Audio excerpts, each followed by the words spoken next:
तो दोस्तों, पिछली वीडियो में हमने देखा कि नक्षत्रा को किडनैप करके ले गए हैं। अब जैसे ही रवि को ये बात पता चलती है तो वो तुरंत उसे वापस लाने के लिए निकल जाता है। वहां जाने के बाद रवि तो पहले उनसे अच्छे से बात करता है, लेकिन उसके बाद वो सब गुंडों को और साथ ही में उस सरकारी अधिकारी को धो डालता है। और फिर नक्षत्रा और रवि जैसे तैसे करके वहां से भाग जाते हैं।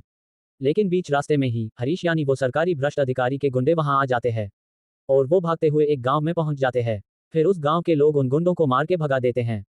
इस बीच रवि को उस गांव में एक पोस्टर दिखता है जहां नक्षत्रा के मिसिंग का पोस्टर चिपकाया हुआ था, लेकिन वो नक्षत्रा नहीं बल्कि उसकी हमशक्ल थी और उस लड़की का नाम नंदू था। उसके बाद वो गांव वालों के लोगों को कहते हैं कि इसकी एक्सीडेंट की वजह से याददाश्त गई हैं। लेकिन अगली सुबह जब नक्षत्रा रवि को घुमाने ले जाती है तो रवि को उसके बर्ताव से उस पर शक होता है। उसे लगता है कि उसने झूठ बोला कि वो नक्षत्रा है, लेकिन असल में तो वो नंदू है। तभी नक्षत्रा उसे बताती है कि मैंने तुमसे कोई भी झूठ नहीं बोला, क्योंकि मैं नंदू को जानती हूँ। वो इस गांव की सबकी लाडली और एक सीधी साथी लड़की थी।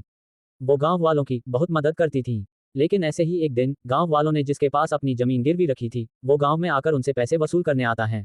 वो उन लोगों से कहता है कि अगर 3 दिन में किसी ने कर्जा नहीं चुकाया तो आप सब अपनी जमीन भी भूल जाना। इस वक्त वहां नंदू भी थी। उससे गांव वालों का दुख नहीं देखा जा रहा था, इसलिए वो उनकी मदद करने की ठान लेती हैं। फिर वो अपने दोस्तों से पैसे इकट्ठा करके उस आदमी को भेज देती हैं और वो बहुत ही खुशी से गांव वालों के जमीन के पेपर लेने जाने लगती हैं।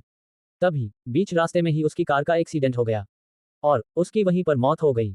फिर वो उसकी सच्चाई रवि को बता देती हैं। मैं स्वर्ग लोक से आई हूँ और वहीं पर मेरी मुलाकात नंदू से हुई थी। फिर उसने मुझे उसके बारे में बताया था और वो बिल्कुल मेरी तरह दिखती हैं। और वो उसे उसके बारे में भी बताती हैं कि वो कैसे पृथ्वी पर मूर्ति बनकर आई और वापस इंसान के रूप में जिंदा हो गई। लेकिन रवि उसकी बातें सुनकर हंसने लगता है, क्योंकि उसे लगता है कि वो किसी फिल्म की स्टोरी उसे बता रही हैं। और रवि को बहुत बुरा भी लगता है कि उसने उस पर इतना भरोसा किया और वो उससे प्यार भी करने लगा था, लेकिन वो उसे झूठ पर झूठ बातें बता रही थी। इसी के कारण वो नक्षत्रा को बहुत सुनाता है, जिससे उसके दिल पर बहुत गहरी चोट पहुंच जाती है और वो फिर से मूर्ति बन जाती हैं।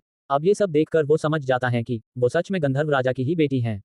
अब वो बहुत रोता है और उससे माफी भी मांगता है, लेकिन अब वो मूर्ति बन चुकी थी। वो उसे कहता है कि प्लीज मुझे माफ कर दो और एक बार फिर से वापस आ जाओ। अब जैसे ही उसके आंसू नक्षत्रा के पैर पर गिरते हैं वैसे हो फिर से वापस इंसान बन जाती हैं। अब रवि के सामने सब सच सामने आ गया था, इसलिए वो दोनों मिलकर गांव वालों के जमीन के पेपर प्लानिंग करके चुरा लेते हैं। अब गांव वाले भी बहुत खुश हो जाते हैं। इसी बीच वो नक्षत्रा की शादी रवि से तय कर देते हैं। ये सुनकर दोनों बहुत खुश हो जाते हैं, क्योंकि वो दोनों भी एक दूसरे से प्यार करने लगे थे। अब आगे की कहानी जानने के लिए हमारे चैनल को सब्सक्राइब करें और नेक्स्ट पार्ट के लिए कमेंट करके जरूर बताएं।